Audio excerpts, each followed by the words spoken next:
আসসালামু আলাইকুম, আদাব এবং নমস্কার। গতকালকেই আজকে সকাল থেকেই ধর সারাদিন একটি বিষয় বাংলাদেশের সামাজিক যোগাযোগ মাধ্যম, মিডিয়া, রাজনৈতিক অঙ্গন, সাংস্কৃতিক অঙ্গন সব ক্ষেত্রেই আলোড়ন সৃষ্টি করেছে। বিষয়টা কি যে প্রথমে সরকার থেকে একটি বিজ্ঞপ্তি প্রকাশিত হয়, সেইখানে বরাত দিয়ে মিডিয়াগুলো প্রচার করে বঙ্গবন্ধু জাতীয় চার নেতা সহ 4 শতাধিক মুক্তিযোদ্ধার সনদ বাতিল। অর্থাৎ এরা হচ্ছেন কারা? মুজিবুর সরকারের মন্ত্রীরা, বঙ্গবন্ধু সহ এবং তৎকালীন সময়ের MNA MPA অর্থাৎ ন্যাশনাল অ্যাসেম্বলিতে সর্বোচ্চ 300 জন মতো জাতীয় পরিষদ সদস্য এবং প্রাদেশিক পরিষদের সদস্য যারা মুক্তিযুদ্ধে অংশ নিয়েছিলেন, মুক্তিযুদ্ধকে সংগঠিত করেছেন, রণাঙ্গনে যুদ্ধ করেছেন এবং শব্দ সৈনিক যারা স্বাধীন বাংলা বেতার কেন্দ্র থেকে ওই সময়ে সঙ্গীত, সংবাদ, বিভিন্ন পত্রিকা প্রচার করেছেন এবং যারা ক্যাম্পে ক্যাম্পে ঘুরে মুক্তিযুদ্ধের পক্ষে গান গেয়ে সাহায্য সংগ্রহ করেছেন, অর্থ সংগ্রহ করেছেন, সেই সব শব্দ সৈনিক এবং শিল্পীরা তাদের মুক্তিযুদ্ধ তালিকাতে বাদ দেওয়া হয়েছে। এই জিনিসটি আরো একবারও প্রচার হয়েছিল, তারপরে সরকার আবার সে সিদ্ধান্ত পরিবর্তন করে। এইটাতে ঘোষণার পরই সারা দেশে একটা আলোড়ন সৃষ্টি হয়। চতুর্দিক থেকে দলমত নির্বিশেষে মুক্তিযুদ্ধের পক্ষের সবাই প্রতিবাদ করে। তার কারণ হচ্ছে প্রতিবাদ না, কারণ এটা একটা চূড়ান্ত স্বাধীনতার বিরুদ্ধে, মুক্তিযুদ্ধের বিরুদ্ধে এই সরকারের চূড়ান্ত একটি ষড়যন্ত্র এবং মুক্তিযুদ্ধকে মুছে ফেলার, ৭১কে মুছে ফেলার, আমাদের মুক্তি সংগ্রামের ইতিহাসকে মুছে ফেলার যে চূড়ান্ত ষড়যন্ত্র। আবার সেই যে মন্ত্রণালয়, মুক্তিযুদ্ধ বিষয়ক মন্ত্রণালয় থেকে সেই ঘোষণাটা এসেছে বলে প্রচার হয়েছে,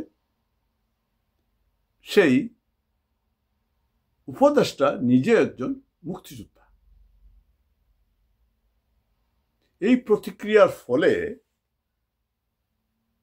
তাৎক্ষণিকভাবে তারপরেই এই উপদেষ্টা ব্যাখ্যা দিয়েছেন, না, এই ধরনের কোনো বিজ্ঞপ্তি প্রকাশ হয়নি এবং বঙ্গবন্ধু সহ তারা মুক্তিযোদ্ধার তালিকায় তাদের নাম রয়েছে, তাদের সনদ বাতিল হয়নি। এর আগে আমরা দেখেছি জাতীয় সঙ্গীতের বিরুদ্ধে প্রথম কথা বলেছিল গোলাম আজমের ছেলে, যে গোলাম আজম যুদ্ধাপরাধের সর্দার ছিল, মুক্তিযুদ্ধের বিরুদ্ধে যার অবস্থান ছিল। তারপর যখন প্রতিবাদ হয় সম্মিলিতভাবে, চতুর্দিক দিয়ে প্রতিবাদ হয়, তখন সরকারকে ব্যাখ্যা দেওয়া এটা একটা, এবং এটার বিরুদ্ধে ব্যাখ্যা না দিয়েও জামাত থেকে বলা হয়েছিল এইটা একজন ব্যক্তির দাবি, ব্যক্তিগত অভিমত। তারপর আবার জাতীয় সঙ্গীতের বিরুদ্ধে কথা হয়েছে, জাতীয় পতাকার বিরুদ্ধে কথা হয়েছে, এমনকি এই শাহবাগে জাতীয় সঙ্গীত গাইতে বাধা দেওয়া হয়েছে। তার প্রতিবাদে আবার বাঙালি জাতি গর্জে উঠেছে। যারা গত জুলাই আন্দোলনে সম্পৃক্ত ছিল এই ইউনুসকে ক্ষমতায় বসানোর জন্য, তারাই প্রতিবাদ করেছে, মিছিল করছে ঢাকা বিশ্ববিদ্যালয়ে, চট্টগ্রামে, রাজশাহীতে, এবং জামাত শিবিরের হাতে মার খেয়েছে। তার কারণটা হচ্ছে এই যে মুক্তিযুদ্ধের চেতনা, মুক্তিযুদ্ধ আমাদের ৭১, এইটা অনেক অনেক বড় অর্জন আমাদের। ৭১ যদি নাই থাকে তাহলে আমার বাংলাদেশ থাকে না। ৭১ না থাকলে বাঙালি জাতি থাকে না। ৭১ না থাকলে ৩০ লক্ষ শহীদের রক্তদান বৃথা হয়ে যায়। ৭১ না থাকলে ২ লক্ষ মা বোনের যে সম্ভ্রমহানি হয়েছে তা মিথ্যা হয়ে যায়। একাত্তর না থাকলে পরাজিত শক্তি বিজয়ী হয়ে যায়। তাই যখনই মুক্তিযুদ্ধের বিরুদ্ধে চেতনার বিরুদ্ধে আঘাত আসে তখনই প্রতিবাদ হয়। আমরা দেখেছি যখন কাদের মোল্লার, কসার কাদের মোল্লার ফাঁসি না হয়ে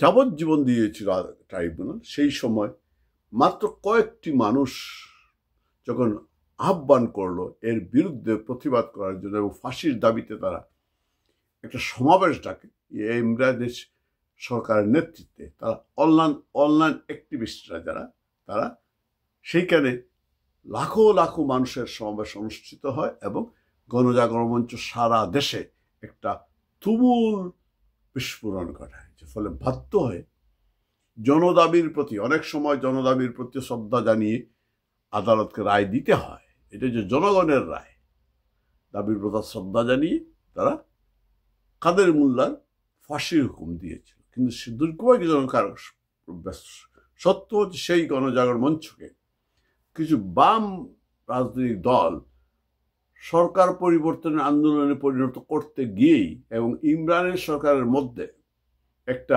অহমিকা ভাব এবং একটা কিছু হয়ে যাওয়ার যে স্বপ্ন, অর্থাৎ বঙ্গবন্ধু মানে একটা জাতীয় নায়ক হওয়ার যে একটা স্বপ্ন, ক্ষমতার যে স্বপ্ন, সেটা চলে আসার পরে গণজাগরণ মঞ্চটা তার প্রয়োজনীয়তা হারিয়ে ফেলে এবং তার মধ্যে ডিভিশন আসে। এবং ওই সময়ে কিছু কিছু মানুষ যারা এজেন্ট হয়ে গণজাগরণ মঞ্চে ঢুকেছিল, এই যে পিনাকি সেও কিন্তু গণজাগরণ মঞ্চের সাথে যুক্ত ছিল, তাদের মুখে আমাদের অনেক আজে বাজে স্লোগান শুনতে হয়েছে, যারা বঙ্গবন্ধু কন্যাকে কটাক্ষ করে ওই সময় স্লোগান দিয়েছে। যখনই বঙ্গবন্ধু কন্যাকে কটাক্ষ করে স্লোগান দেয়, সেইটা আওয়ামী লীগের নেতাকর্মীরা নিতে পারে না। সেই কারণে সেই সময় সমস্যাটা হয়েছে। যে আমি সেটা যেতে চাই না। আমি যে বিষয়টার উপরে জোর দিতে চাচ্ছি এই মুহূর্তে, আমাদের একটা রাজনৈতিক দলগুলোর মধ্যে বিভিন্ন বিষয় মতবাদ থাকবেই, দ্বন্দ্ব থাকবে, সংঘাত থাকবে, কিন্তু কিছু কিছু ক্ষেত্রে, কমন ক্ষেত্রে আমাদের মিল থাকতে হবে। আমাদের অন্তত একটি পয়েন্টে আমাদের সবার, যারা বাঙালি বলতে যারা আমরা যা বাঙালি জাতিসত্তা যারা অন্তরে লালন করি, যারা বঙ্গবন্ধুকে লালন করি, যারা আমাদের 25-26 মুক্তি সংগ্রামকে, দীর্ঘ 2 যুগেরও অধিক সময়ের মুক্তি সংগ্রাম এবং 9 মাসব্যাপী মুক্তিযুদ্ধকে অন্তরে লালন করি, তার অন্তত একটি পয়েন্টে আমরা এক হতে পারি। আমাদের মুক্তিযুদ্ধের চেতনা, মুক্তিযুদ্ধের বাংলাদেশকে বাঁচাতে হবে। কোনো অবস্থায় 24-25 কোনো শাসন দিয়েই আমাদের 71কে মুছে ফেলা যাবে না, মুছতে আমরা দেব না। সেই জন্য আমাদের একজন মানুষ দরকার, যে সাহস করে বলবে, দাঁড়িয়ে বলবে, আসো, আমার মুক্তিযুদ্ধের চেতনা, আমি আমার 71কে বুকে ধারণ করি, আমার মৃত্যু না হওয়া পর্যন্ত তা ধারণ করেই যাবে এবং যুদ্ধ করব। এবং সে আহ্বান জানাবে সবাইকে, আসো আমার সন্তানেরা, আসো বাংলা মায়ের সন্তানেরা, আসো বাংলার মাটিতে জন্ম নেওয়া সন্তানেরা, মা মাটি রক্ষার ক্ষেত্রে আসো, আমরা আবার যুদ্ধে নামি, আবার মুক্তিযুদ্ধ করি, আবার আমরা জেগে উঠি। আমাদের মনে আছে এই 90 দশকের শেষ দিকে খালেদা জিয়ার শাসন আমলে যখন গোলাম আজমকে এই দেশের নাগরিকত্ব ফিরিয়ে দেওয়া হয় এবং গোলাম আজম যখন জামাতের আমির করা হয়, সেই সময় জাহানারা ইমামের নেতৃত্বে, শহীদ জননী জাহানারা ইমামের নেতৃত্বে ঘাতক দালাল নির্মূল কমিটি গঠিত হয়েছিল, একটি জাতীয় সমন্বয় কমিটি হয়েছিল এবং গণ আদালতে তাদেরকে ফাঁসির মৃত্যুদণ্ড দেওয়া হয়েছিল গোলাম আজম সহ যুদ্ধ অপরাধীদের। সেটারই প্রতিফলন ঘটান বঙ্গবন্ধু কন্যা শেখ হাসিনা 2009 সালে ক্ষমতায় এসে। আজকে তাকে প্রহসনের বিচারের মাধ্যমে, আর কিছুই না, আর কোনো কারণ নেই, ওই যে জুলাই হত্যা বলে এগুলো কোনো কারণ না, মূলত ওই যে জামাতের যুদ্ধাপরাধীদের ফাঁসি নিশ্চিত করেছিলেন বঙ্গবন্ধু কন্যা, যিনি বঙ্গবন্ধু কন্যা এই যে বঙ্গবন্ধু হত্যাকারীদের ফাঁসি নিশ্চিত করেছিলেন, তাই প্রতিশোধ দেওয়ার জন্য যে এই সরকার, ইউনূস সরকার যে ট্রাইব্যুনাল গঠন করেছে, এটা টোটালি জামাতের প্রেসক্রিপশনে গঠিত হয়েছে। আপনারা দেখেছেন লাইভ যে সম্প্রচার যে বিচার, সেখানে যারা উপস্থিত ছিল, যারা আইনজীবী হিসেবে উপস্থিত আছে, যারা বিচারক হিসাবে আছে, সবাই জামাতের লোক বেশিরভাগ। এইখানে এই যে তাজুল চিফ প্রসিকিউটর, সে যুদ্ধাপরাধীদের পক্ষে ছিল, অথচ সে নিজের মুখেই বলেছে, ওই যে ঠাকুর ঘরে কে খাই, কে রে কলা খাই না, কলা খাই না, সে নিজেই বলেছে যে প্রতিশোধ দেওয়ার জন্য এই বিচার হচ্ছে না। আসলে প্রতিশোধ শেখ হাসিনার উপরে প্রতিশোধ, কারণ শেখ হাসিনা কি করেছেন, যুদ্ধাপরাধীদের বিচার করেছেন, ফাঁসি দিয়েছেন। অথচ এই দাবিটা ছিল সমগ্র জাতির দাবি ছিল। সুতরাং আজকেও আমাদের একটি মাত্র পয়েন্টে, সেটা আওয়ামী লীগকে বুঝতে হবে, অন্য রাজনৈতিক দলকেও বুঝতে হবে, আগে দেশ বাঁচতে হবে। আর দেশ যদি না থাকে, মুক্তিযুদ্ধ যদি না থাকে, তাহলে তো রাজনৈতিক দলও থাকবে না। ব্যক্তির চেয়ে দল বড়, দলের চেয়ে দেশ ও জাতি। দেশ ও জাতিকে রক্ষা করতে হলে এই মুহূর্তে আমাদের ঐক্যবদ্ধ হতে হবে একটি মাত্র পয়েন্টে। এইখানে কোনো রাজনীতি নেই, রাজনীতি একটাই, মুক্তিযুদ্ধের চেতনা, বাঙালি জাতীয়তাবাদ, বঙ্গবন্ধু। আপনারা ইউনূসের মিষ্টিকতায় অনেক ভুলেছেন, অনেক ভুলে অনেক অপকর্ম করে ফেলেছেন, এখনো করে যাচ্ছেন।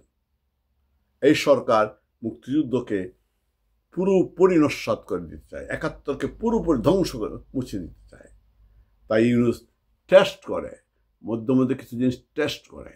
এই যে প্রথমে ঘোষণা দিল মুক্তিযোদ্ধা সনদ বাতিল, বঙ্গবন্ধু সহ, আবার যখন প্রতিবাদ হলো, চাপ আসলো চতুর্দিক থেকে, দলমত নির্বিশেষে, তখন তার সুর পাল্টে ফেলেছে। ইউনূসের কৌশলটাই হচ্ছে ওইটা, সে তার লক্ষ্য থেকে পিছপা হবে না, সে কিন্তু লক্ষ্য পৌঁছবে। সে বঙ্গবন্ধু সহ এদের 4 সদস্যের মুক্তিযুদ্ধের সিদ্ধান্ত নিয়ে তা পালন করবেই, রক্ষা করবে, কিন্তু কৌশলে আপাতত একে ধামা চাপা দেওয়ার জন্য সুর বদল করেছে। ইউনূস খেলে ভালো, সুতরাং ওকে, ইউনূসের এই সিদ্ধান্তকে কোনো অবস্থায় আমলে নেওয়া যাবে না। আমাদের মুক্তিযুদ্ধ, আবারও বলছি, মুক্তিযুদ্ধকে রক্ষা করতে হলে আমাদের আরেকজন জাহানারা ইমাম প্রয়োজন।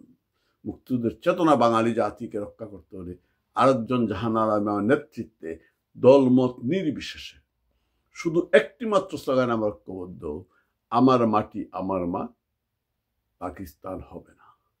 আমার মাটি আমার মা, পাকিস্তান হবে না। জাগো জাগো বাঙালি জাগো। জয় বাংলা, জয় বঙ্গবন্ধু।